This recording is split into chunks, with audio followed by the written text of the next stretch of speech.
Hello everyone, कैसे हैं आप लोग। मैं कोमल स्वागत करती हूँ आपका अपने यूट्यूब के चैनल पे। तो मैं आ गई थी अपने टेरेस पे। मुझे आज अपने कुछ बहुत ज़रूरी काम निपटाने थे जो किसी रीजंस की वजह से मैं नहीं कर पा रही थी। सो फाइनली आज मैंने सोचा आज मैं अपना ये काम भी निपटा ही लेती हूँ जो मुझे रेनी सीजन से पहले ही करने चाहिए थी, बट नहीं हो पा रहा था किसी रीजंस की वजह से। तो मैं आ गई थी, काफ़ी दिनों बाद मैं अपने टेरेस पे आई थी।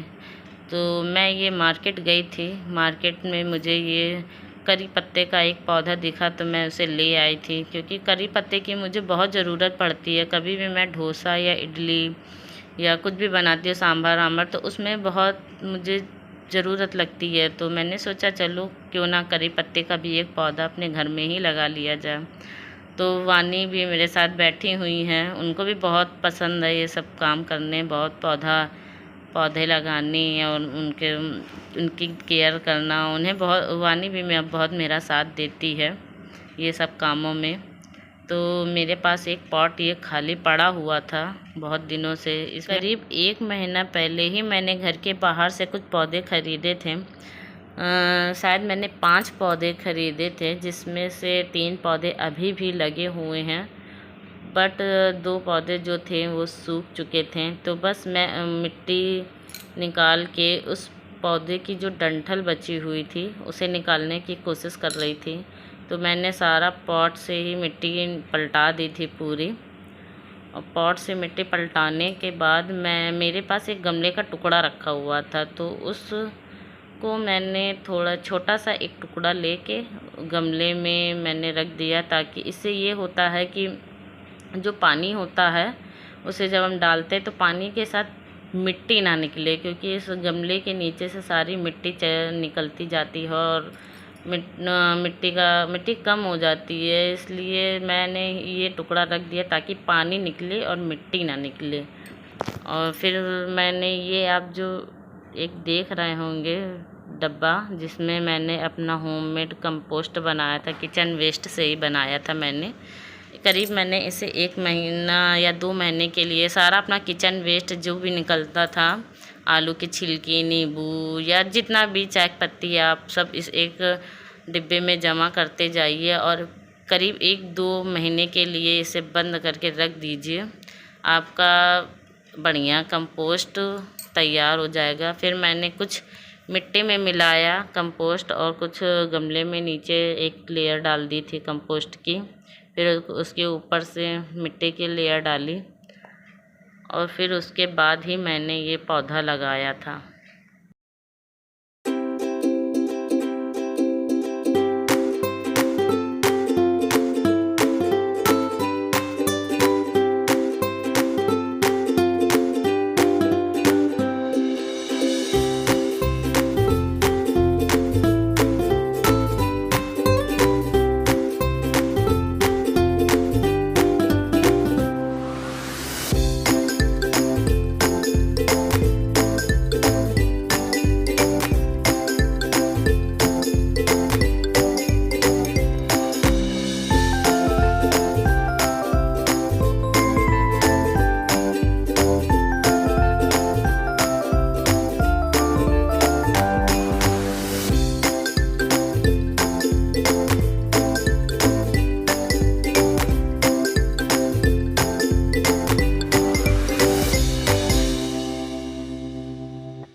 तो करी पत्ते का पौधा लग जाने के बाद मेरे पास एक पॉट और खाली पड़ा हुआ था, जिसमें पहले हमारी तुलसी लगी हुई थी जो अब सूख चुकी हैं।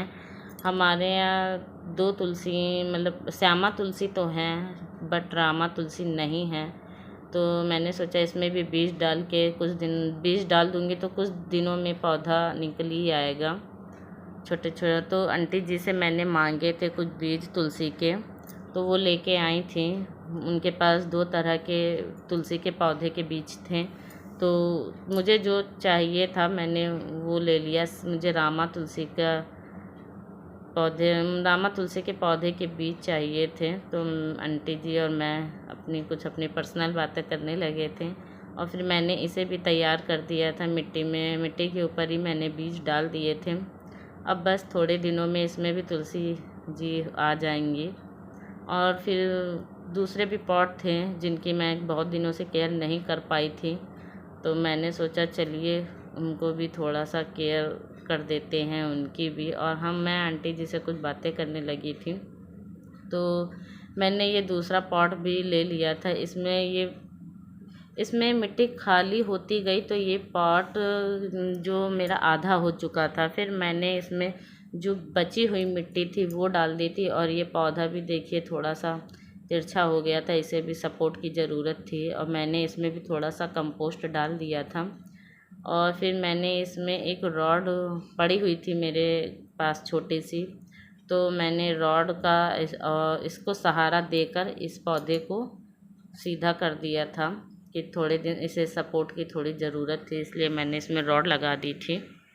और मैंने इसमें कंपोस्ट भी डाल दिया था। अब ये अच्छे से ग्रो करेगा। अगर आपको पौधे अच्छे से ग्रो करना है तो आप ज़रूरी नहीं है कि बाहर का ही कंपोस्ट यूज करें, आप अपने घर का भी किचन वेस्ट से कंपोस्ट तैयार कर सकते हैं, वो और भी अच्छा होता है, आपका खुद का घर का बना हुआ होता है।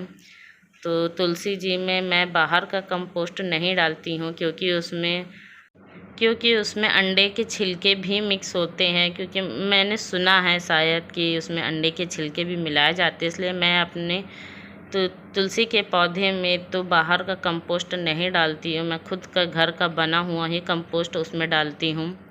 तो देखिए वानी भी मेरी हेल्प करा रही है, पॉट में मिट्टी डाल रही है वो साथ साथ मेरे।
मैं अपने पौधों में कंपोस्ट दे रही थी और इधर वानी अपने खेल में लगी हुई थी। वानी गमले से जो निकला हुआ पानी होता है उससे ड्राइंग कर रही थी। और अब मेरे घर के बाहरी पार्क में जो मंदिर बना है वहाँ हर मंडे को कीर्तन होता है, तो आप सुन सकते हैं ढोलक की आवाज़, देखिए कैसे आ रही है।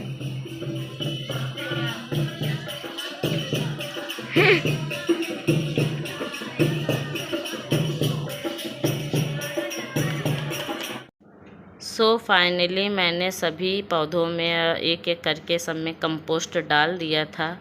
अब रेनी सीजन में इनकी ग्रोथ अच्छी हो जाएगी और अच्छे से ग्रो करेंगे ये देखिए कुछ पॉट मैंने जो अपने हाथों से बनाए हुए हैं। ये हमारे यहाँ कथा हुई थी, तो कथा में जो 4 कलश रखे जाते हैं, तो उस कलश को मैंने फेंका नहीं, मैंने उसमें कुछ अपनी कलाकारी कर दी थी। और ये कुछ देखिए ये इसमें मैंने स्माइली कुछ बना दिया है। और ये आपको दिख रही होगी ये पेप्सी की जो कोल्ड ड्रिंक की भी बोतलें आती, मैं उन्हें नहीं फेंकती हूँ, मैं उसे भी यूज कर लेती हूँ।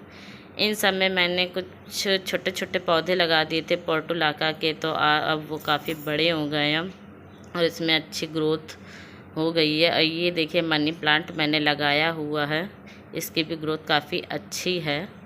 और ये मैंने येलो पोर्टुलाका लगाया हुआ है। आप मेरे सभी पौधों को देख सकते हैं। ये मैंने एलोवेरा लगाया हुआ है और ये है श्यामा तुलसी, जिसे मैंने अभी 1 महीना पहले ही लगाया है। ये पता नहीं कौन से पौधे का नाम बताया था पौधे वाले ने, लेकिन मुझे याद नहीं है। ये करी पत्ता जिसे मैंने अभी लगाया है। और ये उसके बगल में जो पॉट है उसमें अभी मैंने तुलसी के बीज डाले हैं। ये समी वृक्ष है जिसमें मैं हर सैटरडे को दिया जला देती हूँ। और ये लेमन ग्रास है और ये मनोकामना का पेड़ है, ये गुड़हल का पेड़ है, इसकी भी ग्रोथ काफ़ी अच्छी है। इसमें भी काफ़ी फूल आते हैं माता जी को चढ़ाने के लिए। ये इसकी मुझे कटिंग करनी है, काफ़ी दिनों से मैंने इसकी कटिंग नहीं की। ये गुलाब का पौधा है और इसे आप दामनी तुलसी इसे कहते हैं। और इसके बगल में भी गुलाब का पौधा है। हमारे यहाँ 2 गुलाब के पौधे लगे हुए हैं, कभी इसमें फूल आ जाते हैं कभी उसमें। ये पिंक जो गुड़हल होते हैं ये उसका पौधा है। और ये इसका मैं नाम तो नहीं जानती हूँ, हाँ, लेकिन ये दीपावली के टाइम हमारे घर में ज़रूर आता था। इसके फूल कभी मुरझाते नहीं हैं, हमेशा ऐसे ही खिले रहते हैं, ऐसे ही इनका कलर बना हुआ होता है। और ये हाँ मतलब बहुत दिनों तक चलते हैं, कभी मुरझाते नहीं है इसके फूल। और ये मैंने बेलकोलू का जो तेल आता है उसके ही ये डिब्बा उसका खाली हो गया था, तो मैंने उसमें कुछ बना दिया था और ये ऐसे लग रहा है। और ये इस पेड़ का भी नाम मुझे नहीं पता है पौधे का। ये विष्णुकांता जिसको अपराजिता भी कहते हैं, ये वो पौधा है, पता नहीं क्यों उसकी पत्तियां पीली पड़ गई हैं। सो ये है मेरा फाइनल, पूरा काम ख़त्म हो गया है। ये है मेरा टेरेस गार्डन, छोटा सा, ज़्यादा बड़ा नहीं है। कैसा लगा आप लोगों को